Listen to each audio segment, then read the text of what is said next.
Kana genge tiesi beno mamuene ke inyanyo ibusi diva wase matumba nanduta onyalonge de bolandolo esi matumba di mongobele di mongobele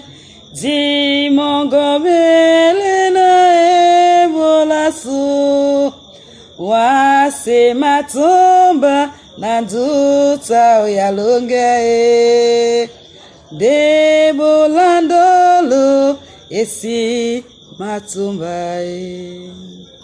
Bien-aimés, bonsoir. Ce soir, nous allons lire dans le livre de 2 Samuel, chapitre 1, à partir du verset 1 au verset 27. Mais là, je vais juste prendre à partir du verset 4. David lui dit, « Que s'est-il passé? Dis-moi donc. » Et il répondit, « Le peuple s'est enfui du champ de bataille et un grand nombre d'hommes sont tombés et ont péri. Saül même et Jonathan son fils sont morts. » Nous allons ensuite au verset 11. David saisit ses vêtements et les déchira, et tous les hommes qui étaient auprès de lui firent de même. 12. Il fut dans le deuil, pleurait et jeûnait jusqu'au soir à cause de Saül, de Jonathan son fils, du peuple de l'Éternel et de la maison d'Israël, parce qu'ils étaient tombés par l'épée. Mon frère, ma soeur, ce soir nous parlons de l'ennemi. Comment réagiras-tu si on t'annonce que ton ennemi est mort? C'est le message de ce soir. Est-ce que si on vient t'annoncer maintenant que ton ennemi, la personne que tu détestes le plus, cette personne qui t'a fait autant de mal, vient de mourir, comment est-ce que tu vas réagir? Tu seras content. Tu vas dire, oh enfin, il m'a fait le mal, ce sont ses péchés qui l'ont tué, elle mérite la mort. Voilà. Tu vas te réjouir ou tu vas être dans le deuil. Je te recommande de faire comme le roi David.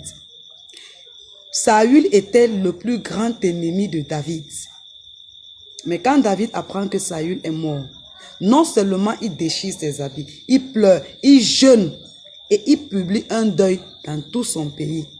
Mon frère, ma soeur, être ennemi avec quelqu'un ou encore ne pas échanger de paroles avec quelqu'un ne veut pas forcément dire qu'on lui souhaite la mort dans le cœur. Si quelqu'un t'a énervé, la Bible dit que si ton œil droit est pour toi une occasion de chute, arrache-le. Si ta relation avec quelqu'un te prouve que ça, demain ou après-demain, tu peux pécher, tu peux faire des choses et offenser ton Créateur, il vaudrait mieux de t'éloigner de cette personne. Cela ne veut pas dire que tu dois souhaiter le mal à cette personne.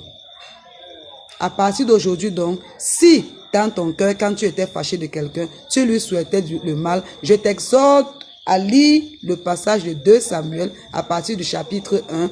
Là, tu comprendras et je te prie beaucoup de faire comme le roi David. Ça ne sert à rien de détester les personnes avec lesquelles on ne parle pas. Prendre ses distances, c'est bon si ça peut faire que chacun reste dans la paix, mais ne souhaiter le mal ni la mort à personne. Que l'Éternel bénisse l'écoute constante de sa parole dans nos cœurs au nom de Jésus-Christ. Amen.